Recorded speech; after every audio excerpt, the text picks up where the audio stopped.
y nos va a presentar el tema del bloque 1, mejora de la calidad de los procesos de atención hospitalaria. Maestro, muchas gracias por el apoyo y estaremos atentos a este importante tema.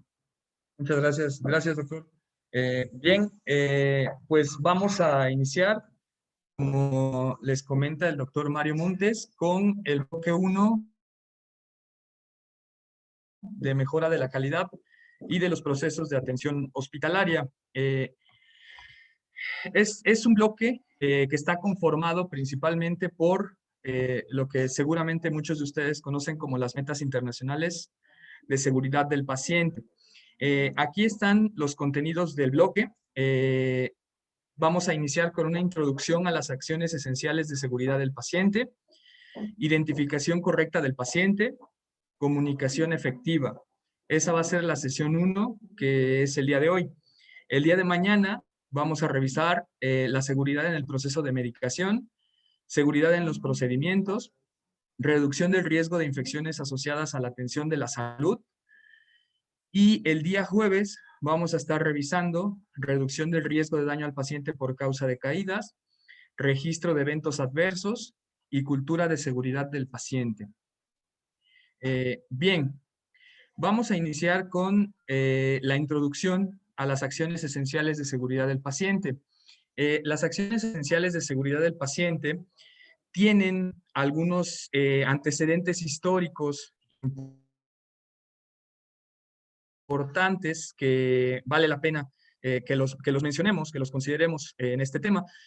Uno de los primeros momentos en la historia en donde se hace referencia a daño al paciente, en este caso, es el Código de Hammurabi, que, bueno, es una inscripción en piedra de leyes, ¿no? Que fue o data de hace aproximadamente 1700 años antes de Cristo, y en donde se hacía referencia, ¿no?, a que cualquier daño al paciente iba a pagarse acorde a la ley del talión, que como ustedes saben, pues mencionaba, ¿no?, muy a grandes rasgos, ojo por ojo, diente por diente, ¿no? Y entonces aquí se estipulaba que se pagaría con la vida si el paciente moría o con la parte del cuerpo que se lesionara del paciente, ¿no?, en la práctica asistencial.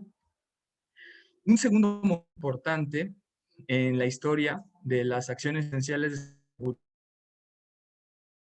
seguridad, pues hace referencia a la era hipocrática, que, bueno, como sabemos, el juramento hipocrático, ¿no?, el que todos los médicos realizan en algún momento en su formación, data de estos tiempos, ¿no? Y aquí, bueno, hay un aforismo que dice primum non nocere, ¿no?, que hace referencia a primero no hacer daño, ¿sale?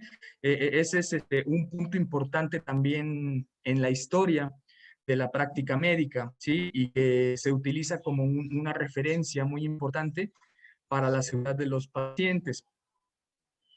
Un tercer momento importante también es ya del siglo XIX y hace referencia a algunos personajes del ámbito médico y de enfermería también, que en este caso, por ejemplo, empezaron a reconocer los errores en la práctica médica y la seguridad de la atención ambulatoria en comparación con la hospitalaria, ¿no?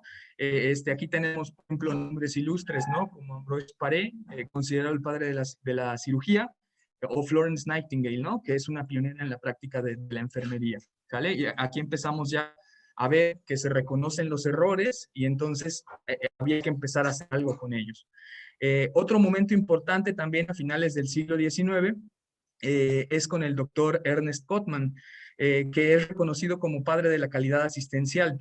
Él publicó y difundió errores de su propio hospital y también invitó a sus similares a hacer lo mismo, ¿no? Ese es un punto muy, muy importante, igual en la historia de la seguridad del paciente. Un cuarto y último momento se da ya durante el siglo XX y tiene que ver con el reconocimiento de los riesgos asociados a la atención de los pacientes hospitalizados y que se ocasionan muchas de estas veces, por errores médicos a través de diferentes estudios epidemiológicos.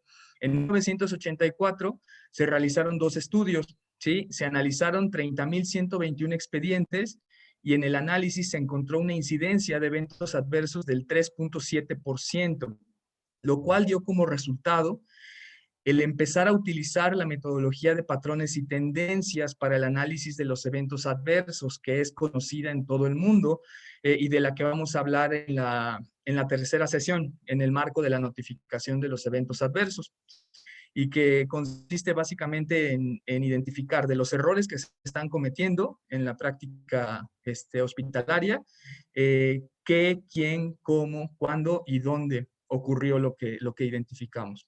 Bien. A finales del siglo XIX, del siglo XX, en 1999 se publicó un informe denominado Errar es humano, ¿sí? Construyendo un sistema de salud más seguro.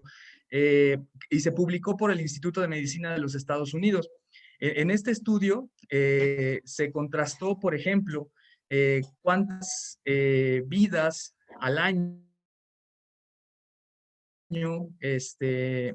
son las que se ven afectadas por errores en la atención hospitalaria contra, por ejemplo, las vidas que cobra el síndrome de inmunodeficiencia adquirida, ¿no? El cáncer de mama o los accidentes automovilísticos, ¿no? Y se determinó que pues también hay un peligro muy alto al ingresar a recibir atención a un hospital, ¿sale? Todas estas situaciones fueron derivando en trabajos a nivel internacional relacionados con la calidad y la seguridad de los pacientes. Y en 2004, la Organización Mundial de la Salud fundó la Joint Commission on Accreditation of Healthcare Organizations, la cual integra una alianza mundial para la seguridad del paciente, ¿sí? Que a su vez está conformada por todos los estados que son miembros de la Organización Mundial de la Salud. Este centro colaborador realizó un análisis de los eventos adversos que ocurrían en los hospitales de todo el mundo.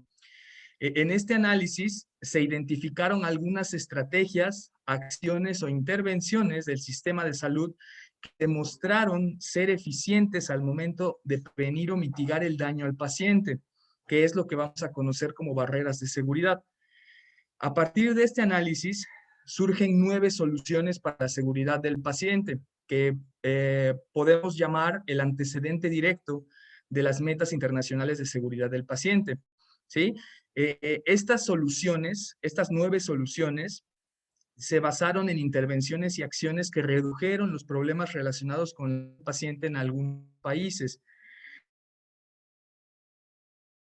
La finalidad es que todos los estados que son miembros de la OMS puedan utilizar, adaptar y reformular los procedimientos para hacerlos más seguros dependiendo de su contexto. Entonces, ¿cuáles fueron estas 9 soluciones que se encontraron durante este análisis? Bueno, la solución número 1 fue trabajar con los medicamentos de aspecto o de nombre parecido, ¿sale? Que son los que conocemos como LASA. La solución número 2 fue la identificación del paciente. La solución número 3 fue la comunicación durante el traspaso de pacientes. La solución número 4 fue la realización del procedimiento correcto en el lugar del cuerpo correcto. La solución número 5 fue el control de soluciones concentradas de electrolitos. La solución 6, asegurar la aplicación de la medicación en las transiciones asistenciales. La solución 7, evitar errores de conexión de catéteres y tubos. La solución 8, usar una sola vez los dispositivos de inyección. Y la solución número 9 fue mejorar la higiene de manos para prevenir las infecciones asociadas con la atención a la salud. Entonces, en estas 9 soluciones es en donde encontramos el antecedente directo de las metas internacionales de seguridad del paciente, ¿sí? Que como ustedes podrán ver, pues tienen su origen en el análisis de eventos adversos ocurridos en distintos países y en donde se identificó ciertos patrones y tendencias que derivaron en estas soluciones. Bien, a partir de ello, los trabajos evolucionan y en una estrategia de priorización se crean las metas internacionales de seguridad del paciente, ¿sí? Que aquí vale la pena hacer el paréntesis, que en algún momento el Consejo de Salubridad General publicó un documento en conmemoración de su centenario que se denominó Acciones Esenciales de Seguridad del Paciente. Las acciones esenciales de seguridad del paciente contienen lo que son las 6 metas internacionales del paciente y además otras 2 acciones relacionadas con la cultura de seguridad en la atención médica y, por ejemplo, también con el manejo y uso de medicamentos. En este caso, vamos a iniciar con lo que son las metas internacionales de seguridad del paciente. ¿Cómo las hemos de conceptualizar? Bueno, las metas internacionales de seguridad del paciente son una serie de acciones específicas o barreras de seguridad que previenen los riesgos y la probabilidad de que ocurran eventos adversos y centinela es menor. Hablamos en específico de acciones muy puntuales que van a dificultar el error en la práctica médica y de enfermería, ¿sale? Dichas metas también son conocidas como Objetivos Internacionales para la Seguridad del Paciente o International Patient Safety Goals y son 6 acciones básicas para fomentar la seguridad de los pacientes. Su propósito es promover estas acciones o barreras de seguridad que reduzcan la probabilidad de que se presente un incidente o un evento adverso durante la atención de los pacientes. ¿Cuáles son las metas internacionales de seguridad del paciente? Son 6. La meta número 1, identificar correctamente a los pacientes. La meta número 2, mejorar la comunicación efectiva. La meta número 3, mejorar la seguridad de los medicamentos de alto riesgo. La meta número 4, procedimientos correctos. La meta número 5, reducir el riesgo de infecciones asociadas a la atención sanitaria.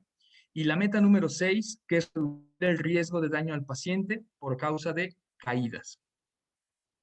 Bien. ¿En dónde se describen las metas internacionales de seguridad del paciente? La descripción de las metas se encuentra detallada en lo que es el modelo de calidad y seguridad de salubridad general. ¿Sí? El esquema de general es este que están viendo en la pantalla, ¿sí? Que tiene estos grandes bloques, ¿no? En donde el primero que observamos del lado izquierdo, en color negro, es el de las metas internacionales de seguridad del paciente, ¿sí? Y que aquí se especifica como acciones básicas para la seguridad del paciente. Son acompañadas también de lo que son los sistemas críticos, ¿sí? Los estándares centrados en el paciente, los estándares centrados en la gestión y lo que es la base para la mejora de la calidad y la seguridad de los pacientes. En este sentido, en el instituto y en específico en las unidades médicas, se trabaja con 3 modelos de gestión de calidad. ¿Sí? Uno es el que mencionamos, el modelo de calidad y seguridad del paciente del Consejo de Salubridad General. Otro es el modelo de gestión directiva, que es promovido por la Dirección de Prestaciones Médicas. Y otro es el modelo institucional para la competitividad. En los 3 modelos se encuentran consideradas las metas internacionales, ¿sí? Como un punto muy importante. Principalmente en el sentido de que lo que debemos buscar es mejorar la seguridad de nuestros pacientes. Y también en la normatividad institucional, en el procedimiento para la atención médica, en el proceso de hospitalización en las unidades médicas de segundo nivel, 2660003056, se encuentra también una guía de implementación de las metas internacionales de seguridad del paciente. Aunque en este documento sí cabe hacer mención de que data del 2011, su última versión, y por ejemplo la meta 4 todavía está enfocada únicamente en la cirugía segura y no en los procedimientos, como lo vamos a ver más adelante. Bien. La meta internacional de seguridad del paciente número 1, su nombre es la identificación correcta del paciente. Su fundamento se encuentra en acciones que permitan reducir el riesgo asociado con una equivocada identificación de los pacientes. El objetivo, prevenir errores que involucren a un paciente equivocado. Y su propósito se logra mediante las 2 siguientes actividades: identificar de forma confiable al paciente al que se le va a brindar una atención, y 2, hacer coincidir el tratamiento planeado con el paciente correcto. En la atención médica, cuando nosotros no identificamos correctamente a los pacientes, podemos cometer errores relacionados con la medicación, con la transfusión, con la toma de muestras, con los procedimientos en la persona incorrecta, ¿sí? O alta de bebés que se entregan a las familias equivocadas, ¿no? Estas son situaciones que se han documentado ya a lo largo de muchos años en la atención médica de nuestro país. Algunos factores que provocan fallas o eventos catastróficos relacionados con el paciente tienen que ver con el uso de identificadores que no son adecuados debido a que tienden a la equivocidad. Por ejemplo, utilizar un número de habitación, ¿no? Para identificar a un paciente, utilizar un número de cama, el nombre de pila del paciente, el diagnóstico o alguna característica física, ¿sí? El utilizar estos identificadores, pues no es confiable y nos puede llevar a cometer errores que pueden ser graves, ¿sí? Bien, la Meta Internacional de Seguridad del Paciente considera su aplicación durante momentos críticos de la atención médica, ¿sí? El Consejo de Salubridad General menciona, por ejemplo, que debemos utilizar los dos datos de identificación antes de la dotación de dietas, de un tratamiento o un procedimiento invasivo de alto riesgo, de la realización de estudios de gabinete, de la extracción de sangre y otras muestras de análisis clínicos, transfusión de sangre y hemocomponentes, administración de medicamentos, por supuesto, ¿sí? Otros momentos críticos de atención se encuentran en la administración de infusiones intravenosas con fin profiláctico, diagnóstico o terapéutico, el inicio de la sesión de hemodiálisis, los traslados dentro y fuera de la organización, la terapia de reemplazo renal con hemodiálisis, la aplicación de vacunas, la realización de cualquier otro tratamiento o procedimiento invasivo o de alto riesgo, ¿sí? O el manejo de cadáveres. Estos momentos son considerados críticos porque es en donde se ha identificado el mayor número de eventos centinela en la atención médica, ¿sí? Aquí cabe hacer referencia, el Consejo de Salubridad General da la apertura a la organización, a la unidad médica, para definir cualquier otro tratamiento o procedimiento que considere que pueda ser de riesgo, ¿sí? Y que debe aplicarse la meta internacional número 1.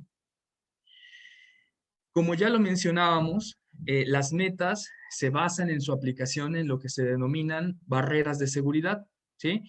En este caso, antes de los momentos que ya mencionamos, el personal de salud debe corroborar la identidad del paciente mediante dos datos definidos por la organización. En este caso, la directriz institucional nos hace referencia a que debemos utilizar el nombre completo del paciente y el número de afiliación, ¿sí? Ya lo veíamos anteriormente, no debemos utilizar la ubicación del paciente o cualquier otro dato que pueda cambiar durante el proceso de atención, ¿sí? Por ejemplo, el número de cama, ¿no? El número de cama es un dato muy común que se utiliza a veces para hacer referencia a algún paciente, y debe de tratar de cambiarse, ¿no? Por el nombre completo del mismo para evitar errores. ¿En dónde podemos encontrar los datos? Bueno, los datos de los pacientes se pueden encontrar en brazaletes, membretes de identificación o tarjetas, ¿sí? Y se deben obtener al ingreso del paciente a la unidad, ya sea en un interrogatorio directo con el paciente o con su familiar, en el carnet de citas, en la credencial de lector o en la credencial ADIMS, ¿sí? Los datos deben ser escritos teniendo en cuenta que debe tener letra legible, no se deben utilizar abreviaturas, y deben ser reemplazados por deterioro cuantas veces sea necesario. Un punto muy importante que el Consejo de Salubridad refiere es el considerar posibilidades que compliquen la identificación correcta de los pacientes y definir una metodología para su manejo en la organización. En el caso de la Meta 1, se debe considerar, por ejemplo, a pacientes desconocidos con alteración del estado de conciencia, recién nacidos, productos de embarazos múltiples, y también se hace referencia a todas las variantes posibles. Cuando, por ejemplo, tenemos el caso de recién nacidos vivos, en el instituto se trabaja con pulseras, ¿sí? Las pulseras deben de ser 3, ¿no? Y deben contener los apellidos de la madre y la abreviatura RN, número de seguridad social, fecha y hora del nacimiento y sexo del recién nacido. Las pulseras se deben colocar en la mano derecha de la madre, adicional a la pulsera de identificación, y en los bebés en el tobillo derecho y en la mano izquierda, para identificarlos adecuadamente. En el caso de embarazos múltiples, por ejemplo, se van a utilizar las mismas pulseras, pero se debe agregar una numeración según el orden de los nacimientos. Este es un punto también muy importante para evitar errores en la identificación de estos pacientes. En el caso de pacientes desconocidos o con alteración del estado de conciencia, también a nivel unidad debemos tener una metodología para identificarlos. Eh, por ejemplo, se sugiere utilizar la palabra desconocido o ND en el caso de no derechohabientes, el sexo, ¿no? Con la inicial H o M, según sean hombres o mujeres, la fecha y hora de ingreso, y colocar la clave que identifique el servicio y el número progresivo, ¿sí? En el caso que sea más de uno, por ejemplo. Aquí, en este punto de la meta 1 y en general con las demás metas, Nivel Central ha proporcionado a las unidades hospitalarias herramientas para su evaluación. Las herramientas para la evaluación de las metas internacionales básicamente son listas de verificación en las cuales tenemos que ir a checar en sitio que se esté aplicando la meta como nosotros la definimos, ¿no? Esta parte es muy importante porque cuando nosotros realizamos trabajos relacionados, por ejemplo, con la implementación de los sistemas de gestión de calidad y en específico con las metas internacionales, todo esto debe estar bien documentado, ¿sí? Deben existir documentos elaborados por la misma unidad en donde se consideren los puntos en los que se van a implementar las metas, los roles que va a jugar el personal operativo de las unidades, ¿sí? Y las estrategias mediante las cuales se van a implementar cada una de las metas. ¿Sale? Entonces, este es un punto muy importante a tener en cuenta. Estos documentos que nosotros elaboremos normalmente se hacen con fines, por ejemplo, para la certificación de unidades médicas ante el Consejo de Salubridad General y deben de difundirse ya que estén validados y firmados por personal directivo de la unidad hacia el personal operativo, porque ellos van a ser los que las lleven a cabo dentro de las unidades. ¿Sí? Muy bien. La meta internacional del paciente número 2 hace referencia a la comunicación efectiva.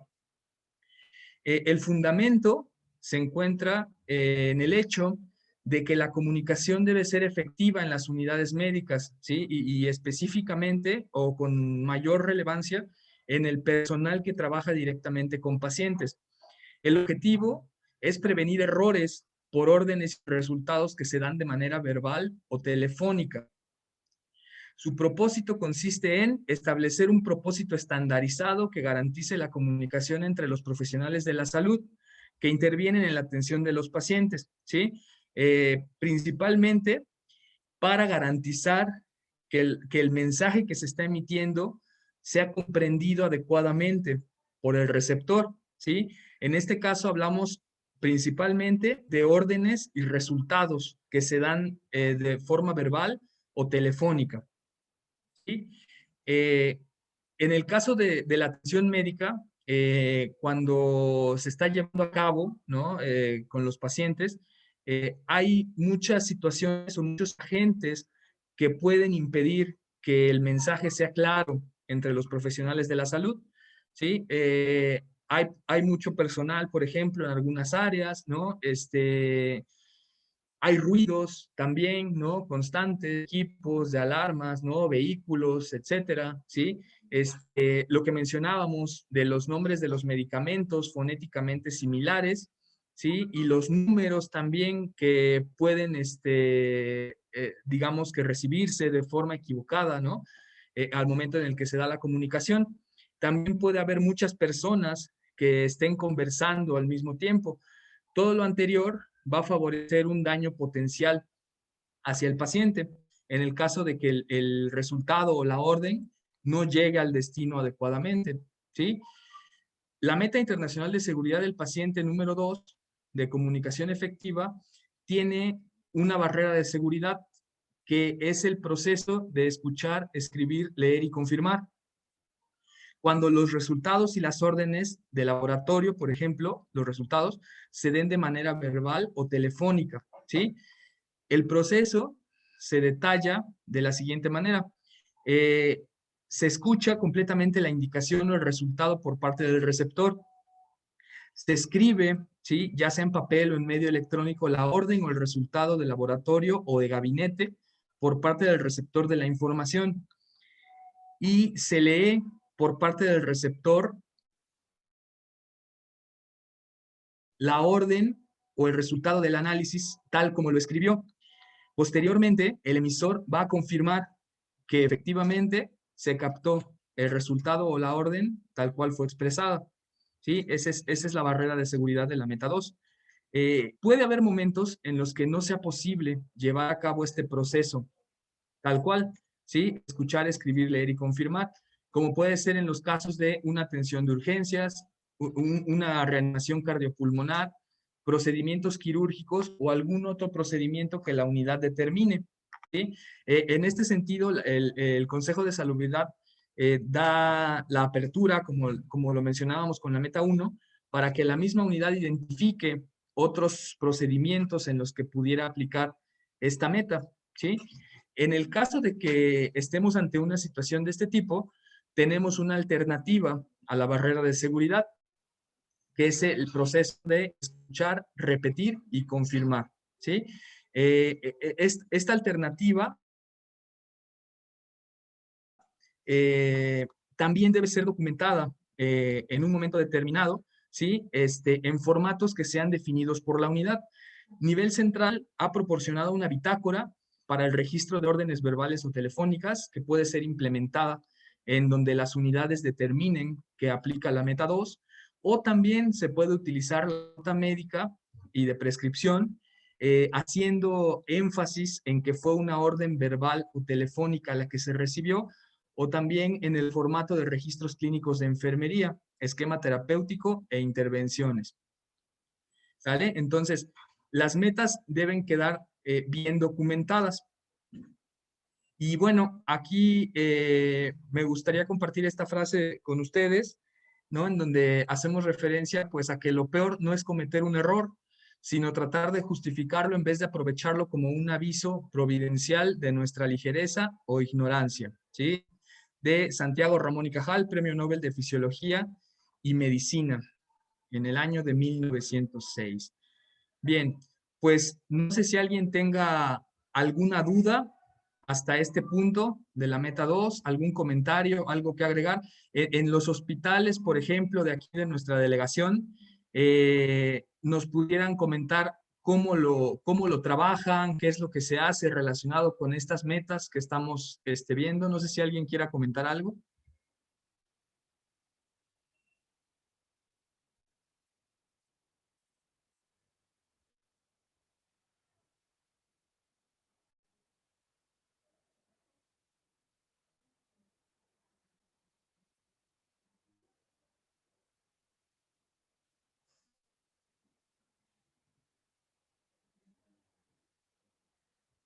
Bien, pues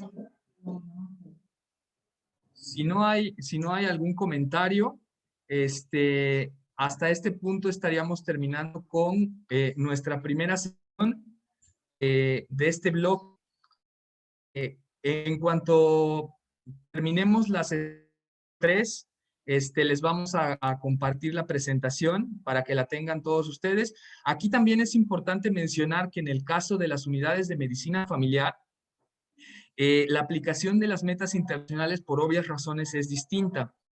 Las unidades de medicina familiar es importante que identifiquen las situaciones en las que pueden aplicar estas metas, ¿sí? No todas las metas van a aplicar de manera integral en una unidad de primer nivel, pero sí es importante que identifiquemos en qué momentos pueden aplicar, ¿no? Por ejemplo, la meta 6, ¿no? De prevención de daño por riesgo de caídas. Por ejemplo, las unidades de medicina familiar, como no tienen cama para hospitalización de pacientes, pueden trabajarlo, por ejemplo, con las camillas que tengan en urgencias, ¿no? Como un proyecto de mejora en un determinado momento, ¿sale? Es muy importante que las unidades conozcan bien su contexto, que conozcan el recurso humano con el que cuentan y la infraestructura que tienen. Cabe mencionar que las metas internacionales, por ejemplo, a diferencia de algunas otras actividades relacionadas con los sistemas de gestión de calidad, pues no implican una inversión considerable, ¿no? No implican, digamos, que contar con recursos que pueden estar fuera del alcance muchas veces en el instituto, sino más bien con personal capacitado, ¿no? Personal que tenga ese enfoque que lo vamos a ver en la tercera sesión relacionado con una cultura de seguridad de los pacientes y que puedan implementarse a su médica. Es importante difundir las metas, es importante que el personal esté sensibilizado en su aplicación y es importante que a nivel directivo se estén evaluando, ¿sí? Se esté evaluando el apego poder implementar algunas acciones de mejora, ¿sí? Pues si no hay alguna pregunta, algún comentario, con eso estaríamos terminando nuestra primera sesión. El tiempo pues fue breve, ¿no? Principalmente también pensando en no afectar los compromisos laborales que tienen en sus ciudades. Y bueno, pues le cedo ahora a la doctora Nure para cerrar esta sesión. Muchas gracias. Buenas tardes a todos. Agradecemos mucho al maestro Marco Lezama por su apoyo para poder dar estos temas, tanto a los cuerpos de gobierno de las unidades que están en certificación, a las que no, y al personal que les va a apoyar en la replicación de estos cursos al interior de sus unidades. ¿Alguien más tiene alguna opinión? Doctora Darica. Sí, doctora, adelante. Buena tarde, Marcos Lezama, maestro. Hola, doctora. ¿Cómo está? Buenas tardes, un gusto verlo aquí, ya platicando Igualmente. lo de las metas internacionales. Muchas gracias por refrescarnos la memoria. Solamente para comentar que las metas internacionales de seguridad en las unidades de medicina familiar, como que tenemos que hacer una adaptación de lo que nos pide los estándares de la certificación, pero ya se trabajan de manera interna con cada unidad y sí es posible las 6 metas internacionales adaptarlas. Porque, por ejemplo, en lo de electrolitos concentrados, también manejamos electrolitos concentrados. Lo que usted decía del riesgo de caídas, pues también tenemos camillas en atención médica continua. La identificación del paciente desde que llega, ¿no? Desde que está enfrente del asistente médica, desde que va a pedir una afiliación, debe ser correcta, desde que se le va a dar una receta, desde que se le va a administrar un medicamento, por poner unos ejemplos. Y la comunicación efectiva igualmente también opera para nosotros en el caso de pacientes que llegan inconscientes, que hemos tenido pacientes inconscientes, con infarto, ¿verdad? Y entonces tenemos carro rojo. Por lo tanto, sí, por lo menos en la OMF 64 sí tenemos mucho trabajo porque las metas internacionales se aplican todas a nuestra unidad. Solamente un comentario y muchas gracias, maestro. Gracias, doctora. Saludos. Su unidad es de las ejemplares en todo lo de calidad y seguridad del paciente, entonces hay que mantenerlo, ¿no? Hay que mantenerlo y pues estamos a la orden. Muchas gracias, doctora, y saludos a todo su equipo. Gracias, maestro. Podemos, ¿alguien más que desee participar y podemos tener la grabación, por favor?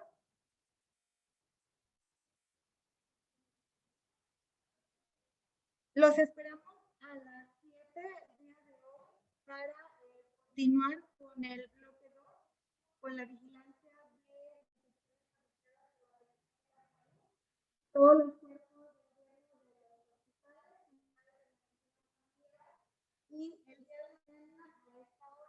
las 12 del día nuevamente con el maestro Marco Lezama para continuar con el tema de seguridad del paciente.